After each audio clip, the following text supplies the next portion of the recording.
First Right podcast, a weekly conservative news show brought to you by Restoration of America. I'm Jerry Ewalt, Chief Marketing Officer for Restoration of America, and today we are blessed to have a respected election expert from the great conservative organization, Foundation for Government Accountability. She is Madeline Malisa, a senior fellow at FGA. She understands what most of us do not, why voting in some states looks very different from voting in other states. Well, Madeline, welcome to the show. Well, thank you so much for having me today. It's a pleasure. Well, we're excited to have you, and we're going to talk a lot about state voting laws. But before we get into that, I want to know a little bit about you. How did you get to where you are at FGA? Well, that's great. A great question. Well, I started as a trial lawyer. I'm based here in Portland, Maine, and I spent many years in courtrooms in the district and Superior and Supreme Court here in Maine. I worked on the civil side of the aisle. I like to sort of divide law into civil and criminal. So I represented businesses in both workers' comp and insurance defense law. And then I had an incredible opportunity to serve as Governor LePage's chief counsel. He was truly a fearless leader, an impactful conservative governor. It was an honor to serve in his administration. And get this, he ran government as a business. Imagine that, you know. He really knew. He was elected to improve the lives of Mainers first.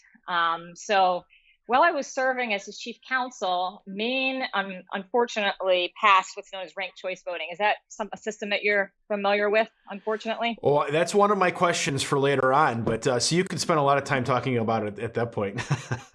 Yeah, well, but go ahead. Yeah, so it's an alternative voting system, and we can get into it later in our conversation, but a system designed by Democrats to elect Democrats, and quite frankly, it does that very effectively. So while I was serving as Governor LePage's chief counsel, the first statewide election was held under a ranked choice voting system, and quite frankly, it was a disaster.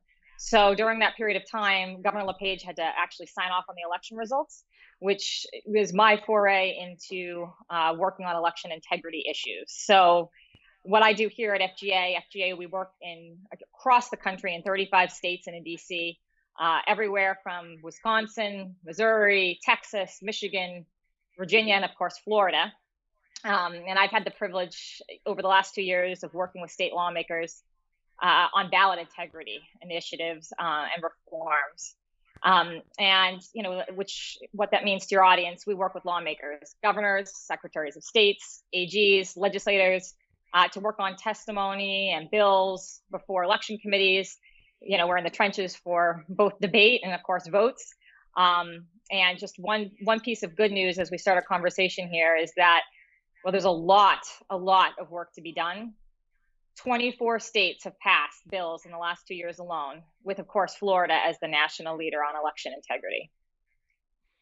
Yeah, this is great news, and we are going to talk a lot about Florida and you know how that works. But it's awesome to have you on because so many Americans, including myself, get confused on election integrity, right? Because you have one side saying something's wrong, then you have the other side saying nothing's wrong, and you're an election denier if you say that. And I've been hearing a lot about attorneys being trying to be disbarred because of this. So it's a true battle, and Americans really need to understand what's going on so that we could actually get to election integrity, which is we're nowhere close to it at this point.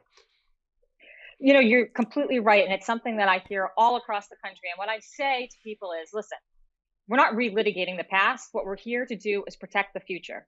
Because if Americans do not have confidence in the process of elections, they're not going to have confidence in the outcome of elections, right? So you have to have a good process, a process that is transparent, a process that is secure, a process that is accountable ultimately to the voters.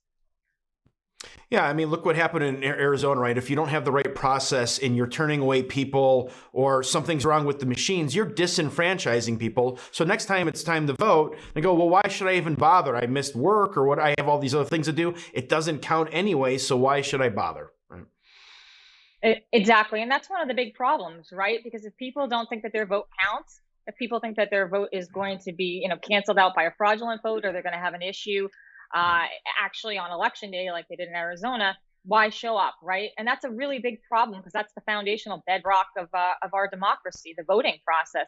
And quite frankly, as I remind people, if you want to have good policy in any other area, you got to start first with good elections. Yeah, I couldn't agree more. So let's dig into Florida right now as an example of a large state that was able to hold voting and then tabulate it in a very quick manner. And what did they do to get to that point? Because it wasn't always that way in Florida. What were the things that Florida did in that voting system that made it so efficient? You couldn't be more right. Look, Florida leads the way on election integrity, and really not in the so distant past.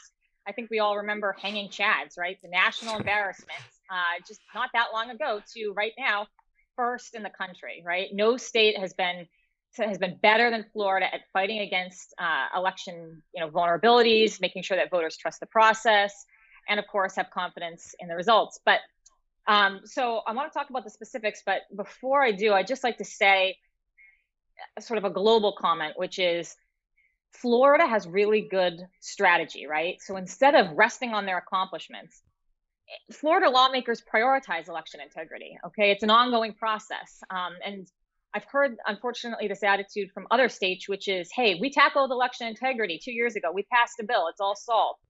But it's not a set it and forget it system, right? You don't just pass a bill, solve all the problems, and be done with it. I mean, just think about what has happened in the last 2 or 4 years alone. Florida continues to make election integrity a top priority, and that has been in part because of strong leaders, right? Governor DeSantis, the Secretary of State, former Secretary of State Laura Lee, who's now going to be in Congress, and then the current Secretary of State Cord Byrd in the Florida legislature. They're all committed to election integrity and strengthening the democratic process. So my first point is they've done a lot of great things, but their strategy is let's revisit this year over year over year. What has happened in the process? What improvements do we need to make? What safeguards need to be there? They continually revisit that. And that is a strategy that I think other states should take heed of. Because like I said, you can't just pass a bill and call it solved. Well, that's really interesting that you bring it up on how Florida does it, because that's a business strategy. It's continuous improvement, right? You can't just be happy with what you have because technology changes, pandemics happen, things like this. So you have to continually reevaluate your systems to make sure that they're up to code or can actually get done what it's supposed to get done. That's exactly right. And who would have ever anticipated, right? I think about, back in January of 2020, looking forward to the elections, you would never have anticipated what happened in the world, right?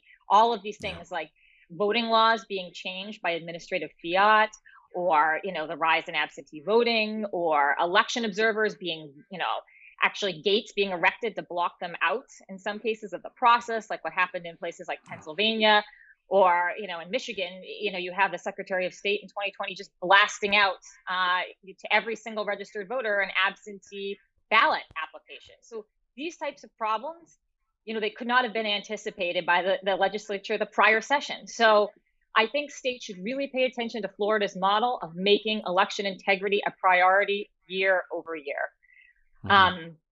So just in terms of some of the specifics, I know your audience is familiar with election integrity, but just in the last 2 years, Florida has passed 2 bills, SB 524 and SB 90. And I anticipate, again, they will run another elections bill this year. So, as you mentioned, long delays, quite frankly, in election results, they erode voter trust in the electoral process. And Florida's done a very good job of, polls closing at 7 o'clock. Let's get the results by 8 o'clock. I mean, it's just, and I think Florida's got maybe, what is it, the third most populous state, maybe behind just California and Texas or New York. I mean, it's really right at the top. And growing, yeah. Yeah. Well, exactly, right. People from the Northeast, like where I live, are fleeing to Florida. But in any event, so let me tell you a few things that Florida does, I think, that you'll find really interesting. So first and foremost, starting with the voter registration deadline, that's 28 days before election. What's the point of this, right?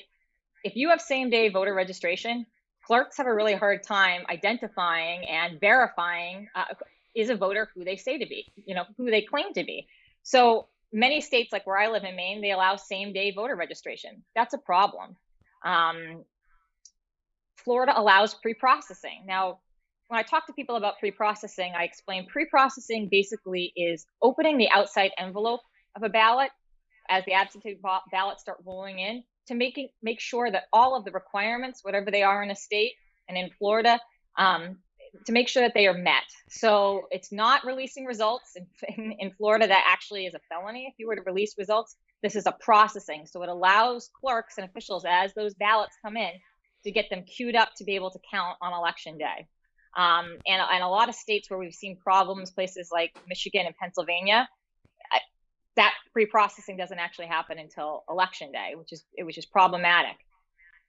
Florida also, ballots have to be received by 7 p.m. on election day. Okay, so that seems like, to those of us who are just, voters, hey, that makes total sense. But there are a lot of states, ballots come rolling in because they're postmarked on election day, but days and days and days after the fact.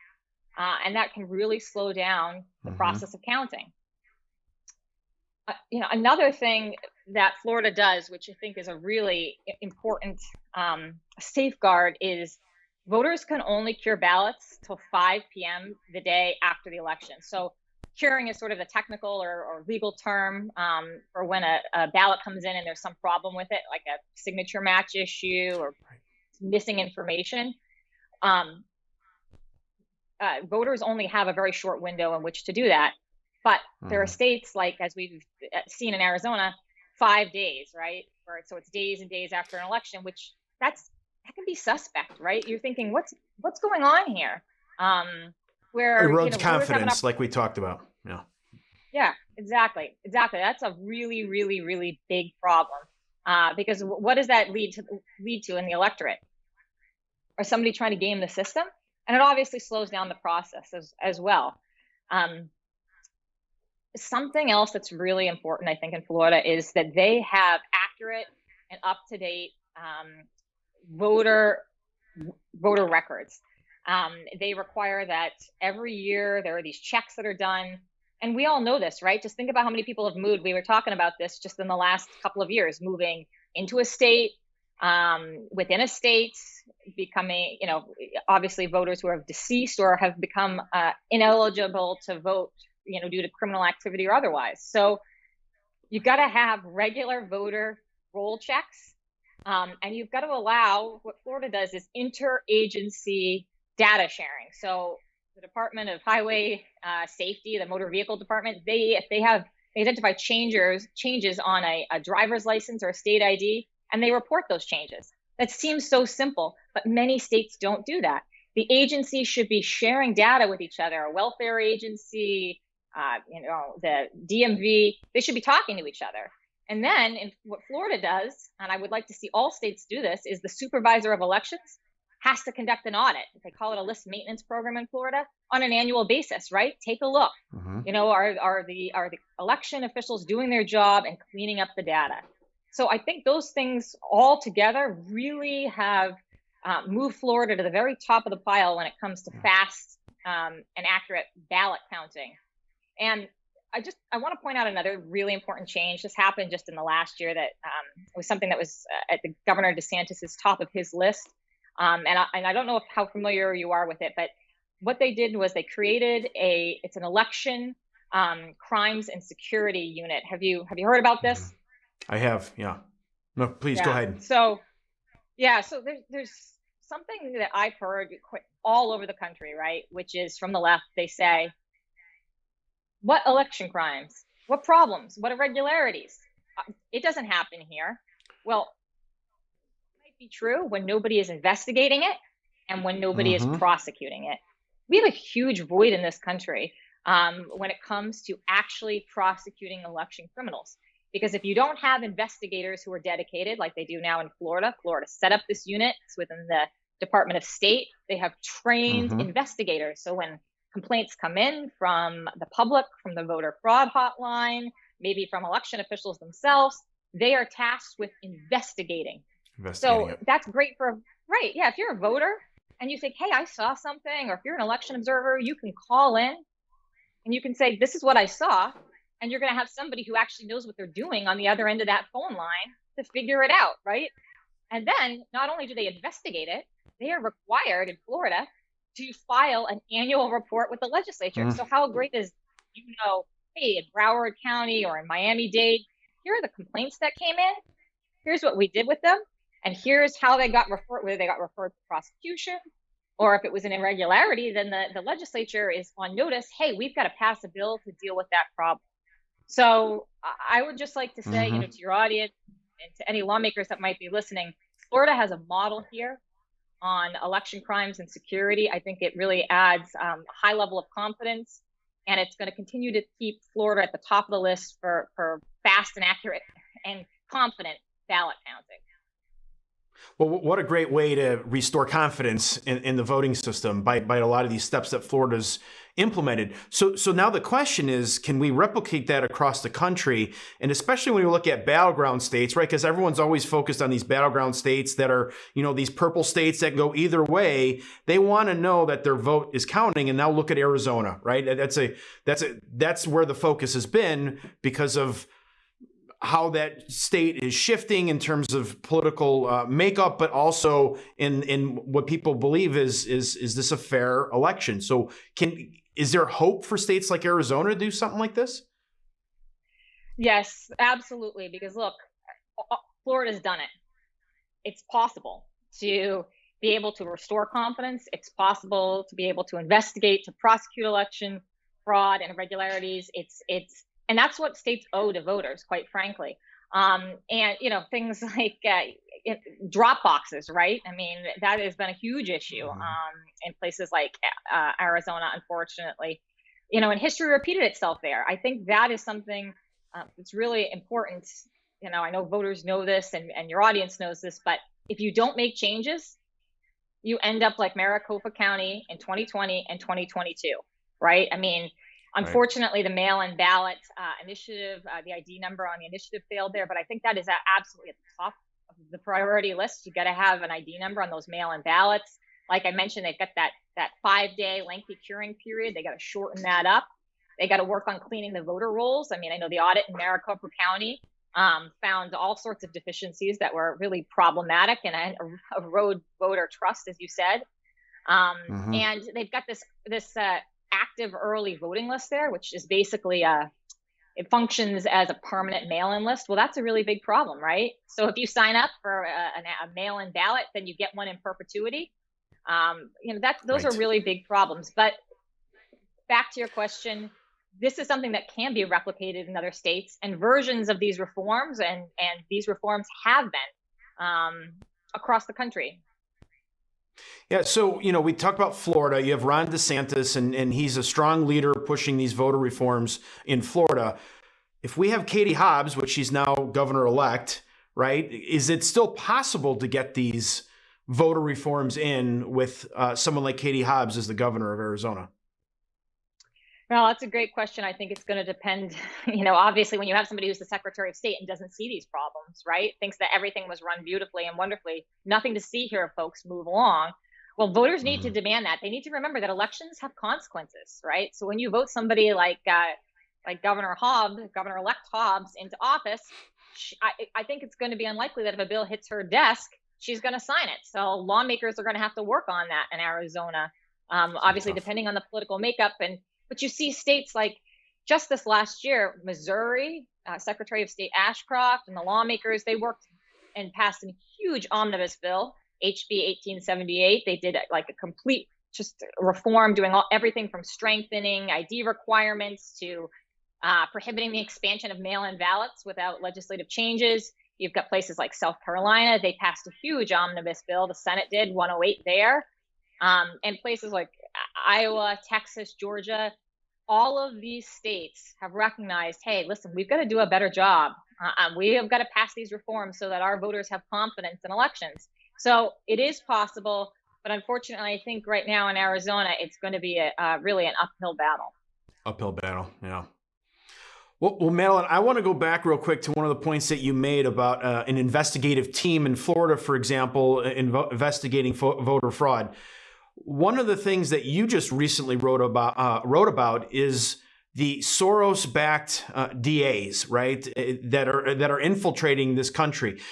Conservatives know them very well because when they get in, crime goes way up, and the prosecution of criminals goes way down, and so they go hand in hand. What you've uncovered, or maybe most people don't understand, I didn't even think about this, is that in a lot of states, the DA is responsible for prosecuting voter fraud. And so if you have these Soros-backed DAs, the chances of someone getting in trouble for voter fraud is almost zero.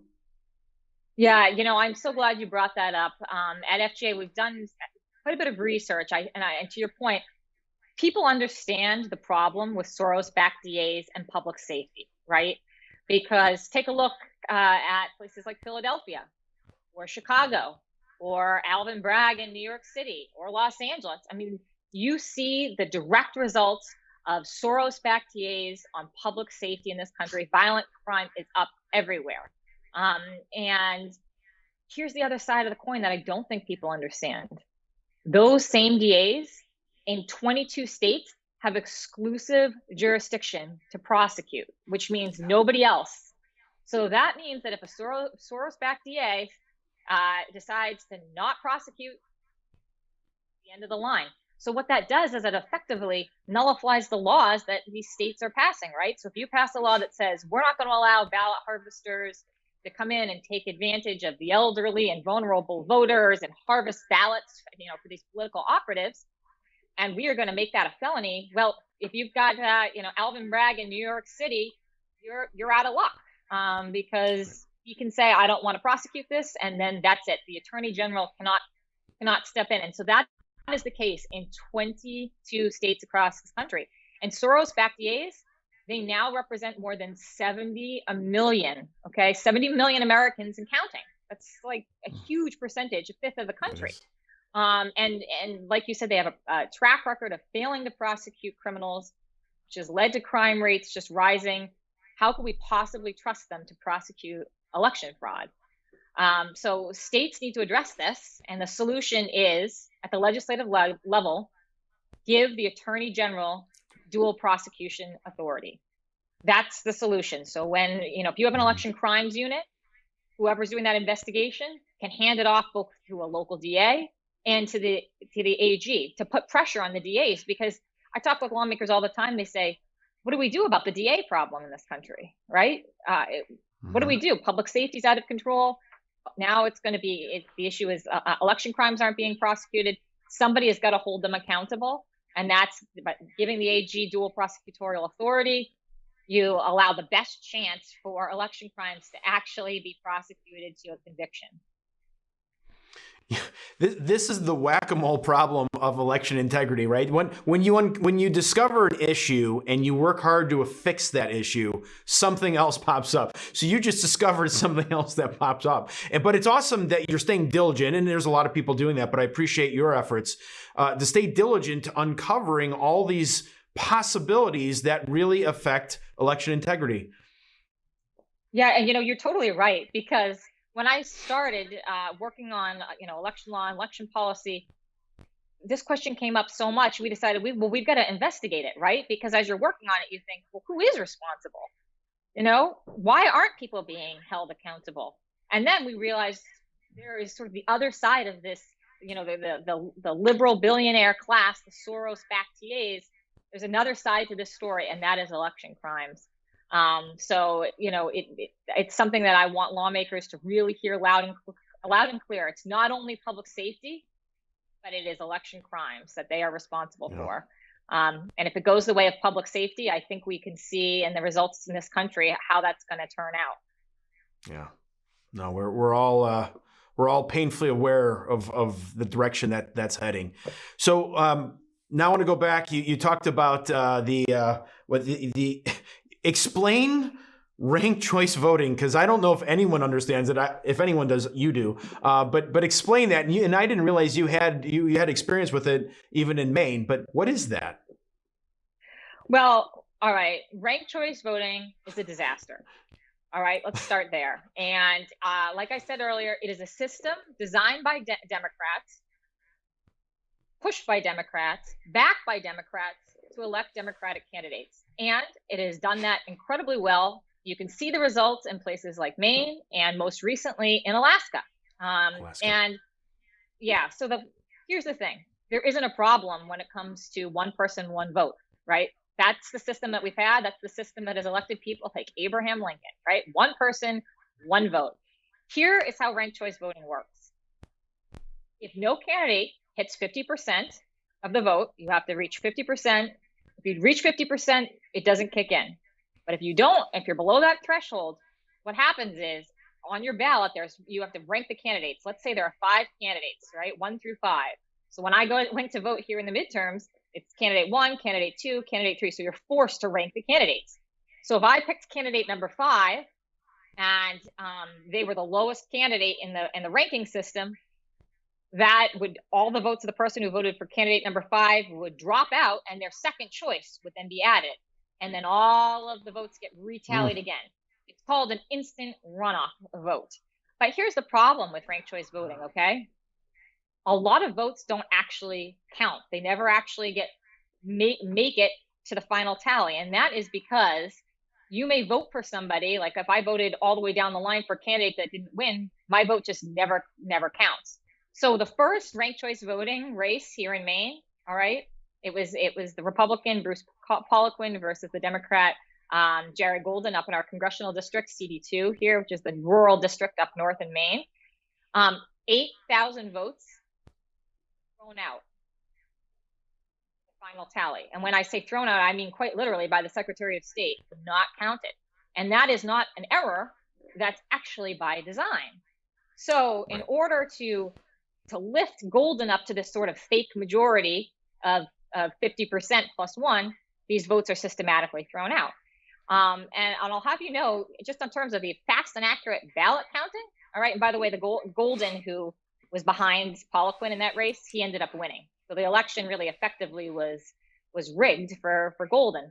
But here in Maine, just a few weeks ago, back in November, we were still counting ballots, counting votes after Arizona. Weeks and weeks and weeks to figure out who won this, because if it sounds like a complicated system and an unfair system, quite frankly, it is by design. It is. And that was, you know, I mean, I think probably you heard about, and many of your listeners will know about what happened recently in Alaska, right? I mean, You've got the same issue there where you have 60% of voters in the special election to fill Congressman Young's seat. You had 60% of voters that voted Republican in the first round, but by the last tally, poof, the Democrat won and 15,000 votes were tossed out. So isn't that convenient, for the Democrats? And they took several weeks to count their votes. So to circle this back to Florida, Florida is one of the states that has recognized that ranked choice voting is an incredible threat to election integrity. And they just passed this last year, a ban on ranked choice voting, as did Tennessee. So there are 2 states in the country that have passed bans, Florida and Tennessee. And the importance of passing it at the statewide level is this. Sometimes you'll get these liberal populous counties, right? And they will go ahead and pass ranked choice voting at the local level if it's not banned at the state level. So this happened in Tennessee. Memphis passed it, and then the legislature said, nope, you can't do it at the local level. We're going to pass a statewide ban. And unfortunately, there are two states that have used it at the statewide level, Maine and Florida, but Maine and Alaska, excuse me. But as I mentioned, Alaska. Florida passed a ban, so other states should take notice.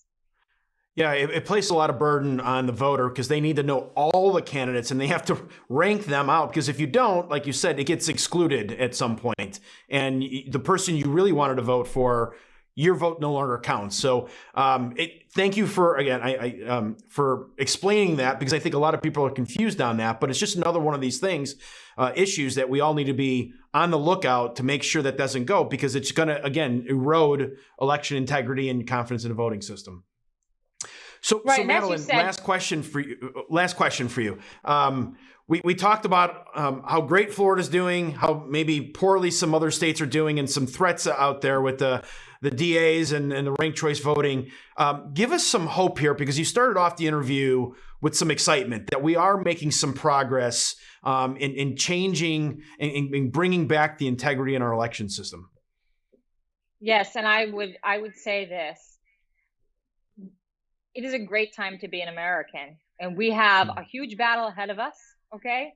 We absolutely do. We have to restore confidence in the electoral system across this country, but states have taken notice. And as I mentioned, 24 states in just 2 years, have passed election integrity reforms, with many more to come. In things like, fast and accurate ballot counting, and stopping outside influence, and securing absentee ballots, and doing those things that will restore confidence in the process and confidence in the election results. So I would urge lawmakers, take a look at all these states from Missouri to South Carolina, Texas and Iowa, and of course, Florida. Take a look at how their elections were run on election day. They didn't make the news headlines, right? Voters had confidence, they had high turnout, they showed up, and their votes counted. Yeah, this country is worth fighting for. And I couldn't agree with you more. This is an exciting time. And Madeline, we really appreciate all the time and effort that you've put into election integrity. You're clearly an expert on it, and you've really helped us understand these issues, but also given us hope for the future. So thanks for coming on the show. Thanks so much for having me. I really appreciate it. It's been a great conversation today. All right, well, that's our show for today. Thank you so much for tuning in and supporting conservative media. And don't ever forget that by working together and staying diligent, we conservatives can bring our country back to true greatness. Until next week, let's all keep praying that God will continue to bless America. First Right, a new kind of news summary without the liberal slant. Every morning, in your inbox, always free. Subscribe by texting First Right to 30161. That's First Right, all caps, one word, to 30161.